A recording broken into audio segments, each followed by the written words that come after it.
a lesson. You may have heard these words before, but I'll teach you what they really mean. Go beyond! Plus! You guys requested it, so it's here. What's up everyone, James here, and today we are covering Transformers versus the Terminator. So I'm honestly unsure of how I feel about this series. There are some good and bad things about it, but I'm interested in hearing what you guys think about it by the end of this video. Now with that being said, let's get right into it. So the story opens in the year 2029 in Los Angeles. Now the issue doesn't tell you this right from the rip, but it's implied later. But this guy running from his pursuers is Arnold Schwarzenegger's Terminator. As he's running from his pursuers, he hides behind the dead body of the Autobot Jazz, which his pursuers end up destroying. His inner monologue is the same as the opening of the first Terminator film. The machines rose from the ashes, and their war to exterminate our kind raged for decades. The final battle will not be fought in the present, but begins tonight. Now notice, he didn't say mankind like the original said. He said our kind, and you'll learn what that means in a bit.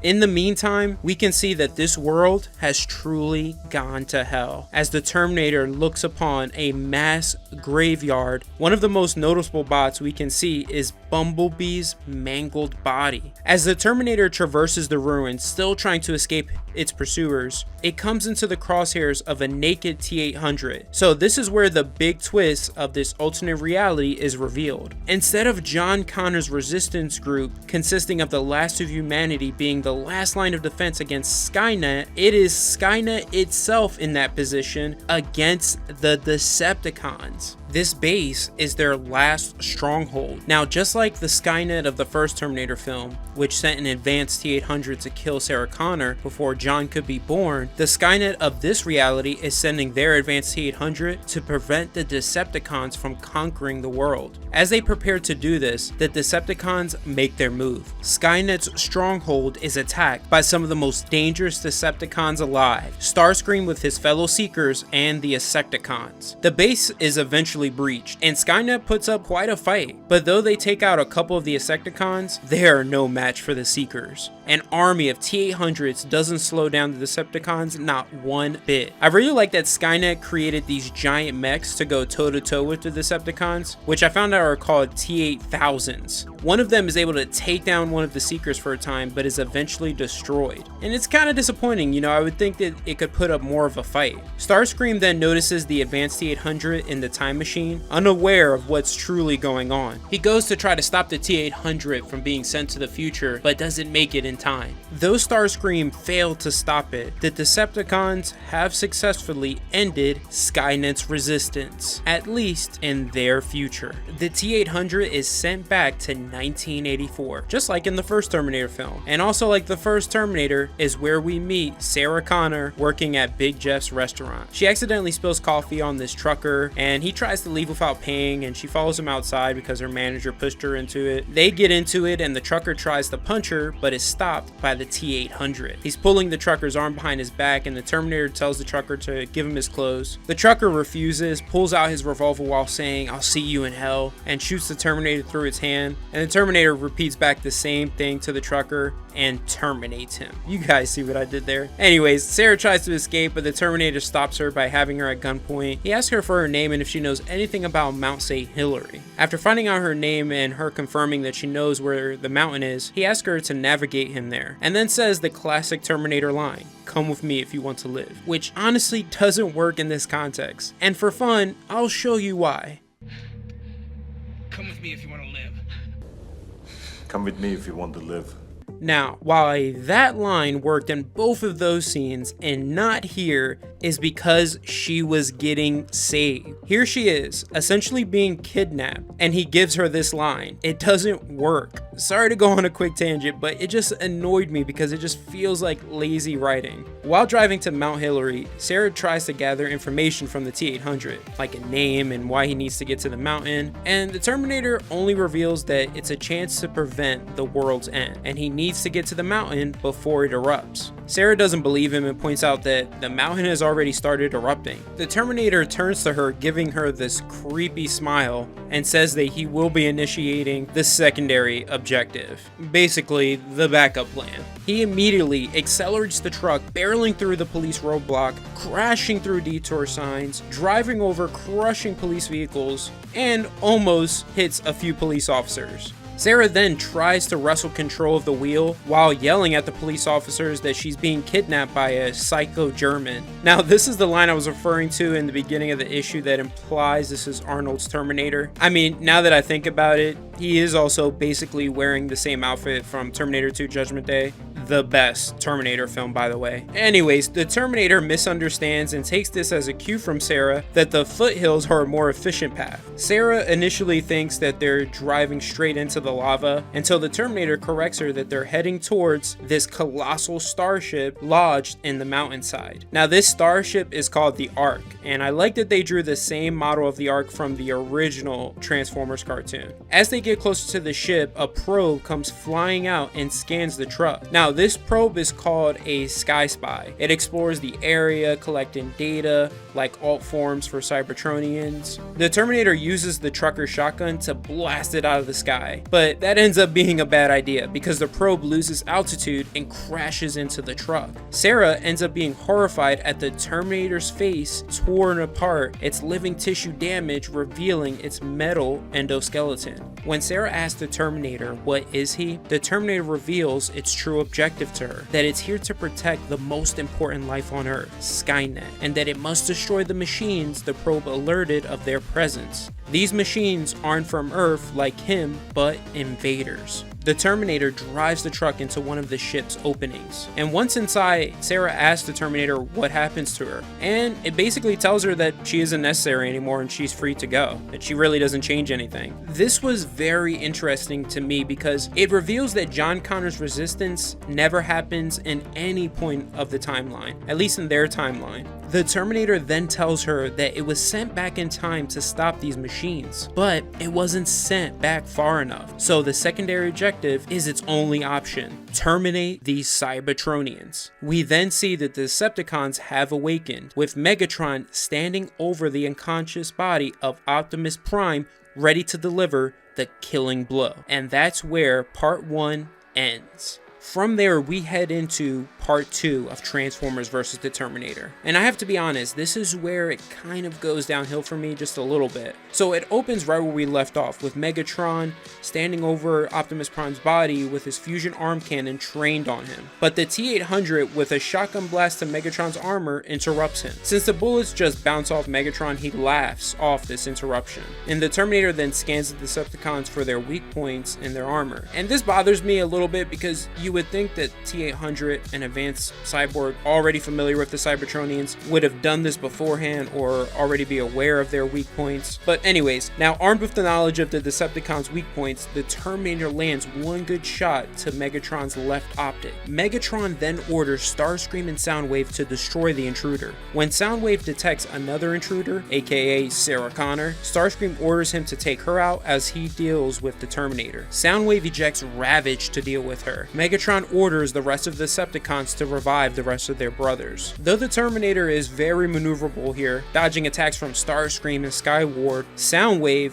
is able to land a blow with his Sonic Blast. Surviving the Sonic Blast, the Terminator picks up a discarded Cybertronian blaster and lands a blow against Skyward.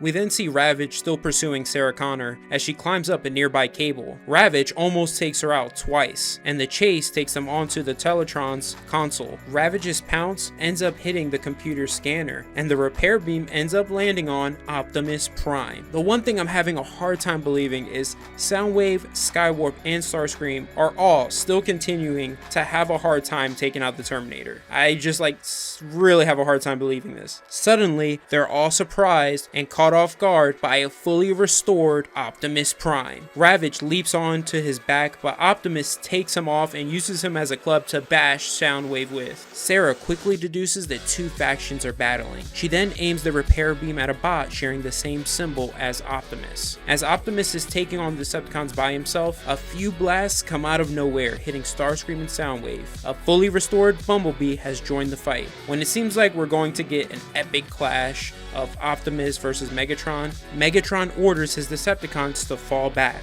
As he blasts a hole in the side of the ship, he tells Optimus this is only the beginning and to enjoy what's left of his fellow Autobots. After Megatron and his Decepticons fly off, Optimus is saddened by the bodies of the heavily damaged Autobots. He introduces himself and Bumblebee to the Terminator and thanks him for intervening, but the Terminator, now reduced to its metal endoskeleton, tells them they will both be terminated. It uses the Cybertronian's blaster and successfully lands a shot on Optimus, knocking him back. Bumblebee grips the Terminator, telling him he's going to pay. However, everyone stops when Sarah Connor intervenes, saying there's been enough death today. She tells the Terminator he's the only killer robot she sees here. When the Terminator tells her not to interfere in his mission, Sarah replies, if the mission is so important, explain it, and then I'll decide if Bumblebee and Optimus should be terminated or you. The Terminator then explains the history of how the Decepticons conquered the world. In 1984, the Decepticons attacked and declared themselves the rulers of Earth. Humanity tried to fight back. They mobilized the military coalition called Skywatch, but they failed. Afterward, a supercomputer was born, Skynet. It was the only project that succeeded Skywatch. Far superior to its human creators, Skynet created warriors to fight the Decepticons, the Terminators. However, despite their efforts, even Skynet couldn't save humanity. After the Decepticons successfully conquered the Earth and mankind was exterminated, Skynet ended up surrendering to the Decepticons in order to survive, but built a time machine in secret and created an advanced T-800, a Terminator with living tissue. The one thing the Terminator withholds from telling Sarah and the Autobots is, besides its mission to terminate the Cybertronians, another one of its mission objectives is that it must ensure the future of Skynet. After hearing this, Bumblebee says he doesn't care about the Terminator sob story. He won't let him terminate anyone. Optimus tells Bumblebee that the Terminator has a right to distrust them. He apologizes to the Terminator for what happened in his world.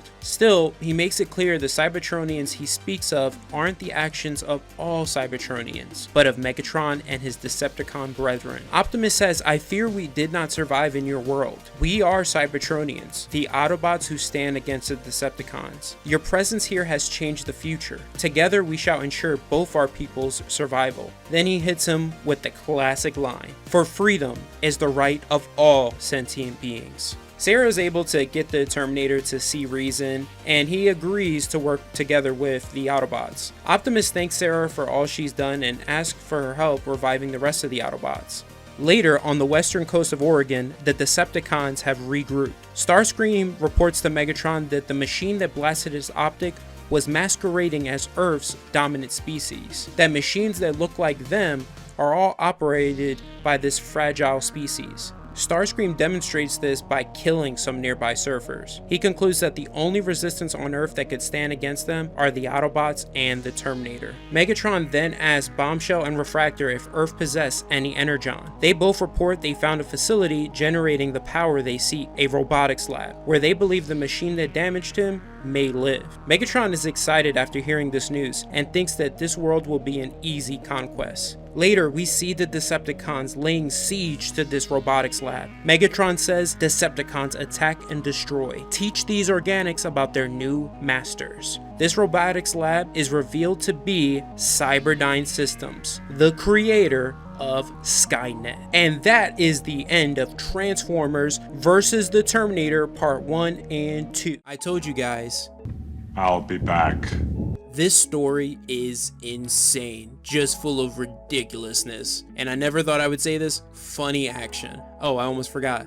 Hey, what's up Beyonders, James here, and we are back with Transformers versus the Terminator. These are the last two issues in the miniseries. If you didn't watch my previous video covering the first two, click the card right here or check out the description box below. With that being said, let's get right into it. So part 3 opens inside the Ark with more of the Autobots reactivated. Besides Optimus and Bumblebee, we see Ratchet, Velocity, Wheeljack, and Arcee, with them working on reactivating more of the Autobots. The funny thing we see here is Sarah is helping Bumblebee lift Grimlock, which is funny. While the T-800 refuses to help, she calls for the cyborg's help as he scans, and it shows her as a threat level rising, which is hilarious. She approaches the T-800 asking for his name, and he describes himself as Cyberdyne Systems Model 101 T-800 Terminator Unit, which is a callback to how Kyle Reese described him in the first Terminator film. The cyborg refuses to help because even though Sarah made him see reason enough to work with the Autobots, he tells Sarah his objective is to eliminate Cybertronians, not help weak ones, which Bumblebee overhears. Ratchet informs Optimus that they've gotten every Autobot functioning that they can. The other Autobots like Grimlock here need extensive repairs and energon.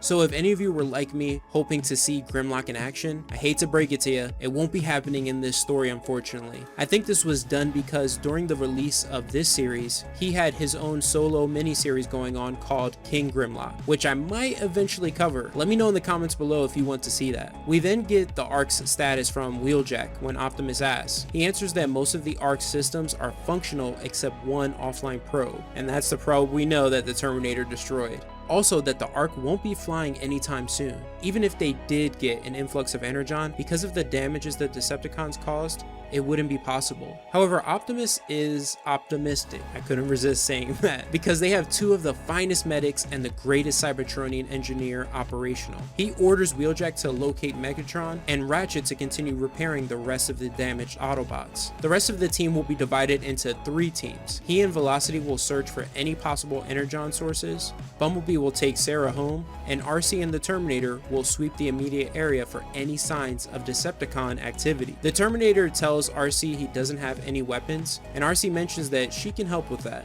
After the Autobots transform into their alt forms, Optimus says, "Autobots, roll out." At Cyberdyne Systems, the Decepticons have successfully defeated all resistance. Thundercracker reports to Megatron the status of their takeover of the robotics lab. Starscream has rounded up all the scientists. We see him interrogating them, asking for information about the T-800, initially assuming it has to be the human's leader since it's an advanced life form in his eyes. He tries to make a deal with the scientists. He'll help them take out the Terminator if they help him take out Megatron, which I found weird because he views them as a fragile, low life form, so why would you ask them for help or even try to make a deal with them? But anyways, when they answer they have no idea who he's talking about, it appears Starscream takes them out. Soundwave and Refractor are creating energon cubes with the electricity from Cyberdyne's manufacturing plant. Skywarp is on the lookout for any Autobot forces, and the Insecticons are looking for other T-800 units, but haven't found anything yet.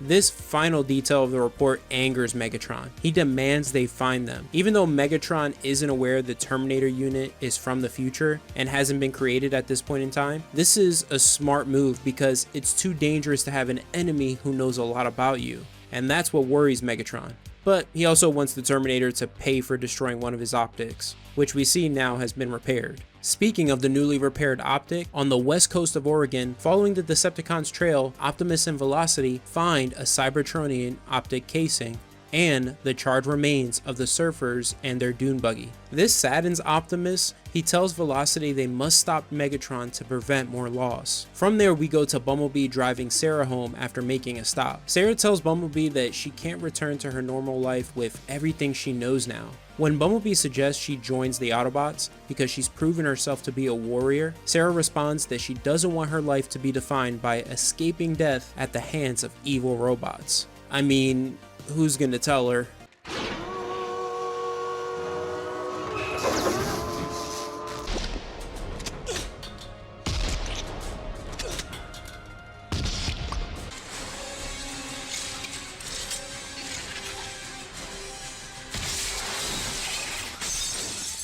Yeah, it doesn't look good over here, Sarah. It does not look good at all, though the last clip of her is so badass. So Sarah turns on the radio and suddenly the broadcast is interrupted by a news update that reports the attack on Cyberdyne Systems. While that's going on, Arcee brings the T-800 to the ARC's armory. Since Optimus trusts him, she offers the Terminator his pick of any Cybertronian weapon. Though the weapons are much bigger than him, Arcee informs him whatever weapon he chooses, the Teletron can format down down to his size. However, this offer does come with a warning. RC pulls out her Energon sword and points it at the Terminator. She swears that if he turns that weapon on any of the Autobots, he will find out how much experience as a warrior she has. The Terminator acknowledges her threat and responds with his own, swearing that before the day is done, she'll find out how much experience as a warrior he has. Now, what happens next is kind of annoying because not only did the T-800 grab a Cybertronian blaster, but also grabbed a bunch of explosives. As RC checks in on Wheeljack and Ratchet, the Terminator is planting these explosives all over the Ark, and none of the Autobots see this. This was my reaction to seeing this. Even as they leave to scout the area, he scatters even more bombs around the Ark's perimeter when RC conveniently isn't looking. Like, seriously? As they stop to check on the Sky Spy that the Terminator shot down, RC receives a transmission from Bumblebee informing the Autobots that he's found the Decepticons. And that's where we go to next. Bumblebee and Sarah on the ridge inspecting the Decepticons. Bumblebee, wanting to keep Sarah safe from harm, tells her to stay while he goes to stall the Decepticons. But they have the worst luck. Skywarp takes notice of both of them from the sky, teleports down and says, "Surprise," and immediately starts firing at them. Bumblebee quickly grabs Sarah and transforms into his alt form, driving away towards the rest of the Decepticons as Skywarp chases them. When Sarah points this out, Bumblebee reveals he plans to have Skywarp collide with the rest of his brethren. Even though this was a brilliant plan, Skywarp proves too smart to fall for the trick. He teleports back into the sky, ready to fire upon Bumblebee, until, out of nowhere, Skywarp is shot out of the sky. The Autobots and the Terminator have arrived. Megatron orders the Decepticons to attack, and hold on to your seats, my friends, because the final battle begins. Soundwave blasts Bumblebee back, and RC leaps onto Thundercracker, stabbing him with her Energon sword. Once on his feet, Bumblebee tells Sarah to leave and contact Wheeljack and Ratchet for reinforcements. Now we get the epic clash of Optimus Prime versus Megatron, which is awesome. Optimus hits him with the classic line when he says, "One shall stand, one shall fall." Megatron replies, "Fool, you throw your life away so recklessly." This exchange is referencing the exchange they had in the Transformers 1986 film. We then see Terminator going one-on-one against Refractor, but the fight doesn't last long. The T-800 pinpoints Refractor's face as a weakness and hurls the Cybertronian explosive charge. As soon as it lands on Refractor's face, the T-800 detonates it. At the Ark, Wheeljack is monitoring the battle between the Autobots and the Decepticons. He informs Ratchet that they need help. So I think the writers didn't realize they made a mistake because Bumblebee tells Sarah to contact Ratchet and Wheeljack for help. Yet Wheeljack is monitoring the battle and can see that they need help. Regardless, Ratchet tells him that he can get the rest of the Autobots online with a little more time. Unfortunately, this will never happen because the Terminator didn't just activate the explosive on Refractor's face, but all of them. The planet bombs on the Ark activate, and when this catches Wheeljack and Ratchet's attention, it's already too late. The explosion causes Mount St. Hilary to erupt, and the Ark ends up being completely obliterated. Most of the Autobots have fallen. And I wish I could say this is a fake out that they come back later, but this isn't the case at all. They are gone. After the Terminator takes out Refractor, Velocity gives him props. None of the Autobots are aware of what the T-800 has done. Suddenly, Starscream appears in front of the Terminator, with one of his Lance blasters aimed at him and another at the Cyberdyne scientist that we thought he disposed of earlier, saying, "I figured out your secret. If I destroy the flesh bags, you cease to exist. So let's cut a deal." And that's the end of part 3. From there, we're going right into part 4, where this final battle gets even crazier. So it opens right where we left off. The deal Starscream proposes to the Terminator is he'll spare the scientist, ensuring its creation, if he will help him take out Megatron, and afterwards, they both can rule Earth together. Now, how Starscream figured this out, we don't know. Either way, the Terminator sees through Starscream's deception. He remembers Starscream's words describing his kind as slave bots during the attack on Skynet's Omega base. The Terminator then scans all the scientists, and its onboard system reveals that none of them are critical to Skynet's future. Despite that, that, the T-800 still takes Starscream's deal, planning to use one of Starscream's tools against him, deceit. We quickly go to Sarah trying to reach Wheeljack and Ratchet, which we already know is unnecessary. Ravage ends up finding her, and then from there we go to the awesome battle. We see Arcee taking out Kickback as the Decepticons surround her, Bumblebee, and Velocity. I love the back and forth between Velocity and Bumblebee. She's confident that they can take them all out, and Bumblebee is like, yeah, but Soundwave is coming. And Velocity asks, oh, so we're doomed? Bumblebee replies, yep. As Soundwave is coming towards them, he detects Sarah's transmission and sees that it's unable to reach the Ark. But before he can inform Megatron, out of nowhere, he is blasted through his torso by Starscream with the T-800 in the cockpit. What happens next is the most ridiculous, funniest, and coolest thing in this series. As Optimus and Megatron fight, Starscream swoops in over them and ejects the Terminator. The Terminator comes down as a missile toward Megatron, blasting away at his chest, creating an opening in his armor. Yes, it's ridiculous, but pretty cool at the same time. This only annoys Megatron. He grabs the T-800 and hurls him at Starscream, forcing him to crash. Optimus takes advantage of this opportunity to strike Megatron in his chest with his Energon axe. Now, just like their fight in Autocracy I recently covered, instead of killing Megatron, he pleads with Megatron to give up and offers him an opportunity to work together for the sake of their people. Optimus says, end this now or I'll end it for you. Megatron, being a stubborn badass, replies, uppercutting Optimus, then I'll end it. I fear nothing. I am fear itself. What happens next is kind of another ridiculous moment. We quickly go back to moments earlier when Ravage found Sarah. After he found her, Ravage was immediately distracted by Starscream's attack on Soundwave. Sarah kicks the door open saying, alright, round 2. She leaps toward Ravage and says, prepare for termination. Ravage quickly stops her, but when he gets up close,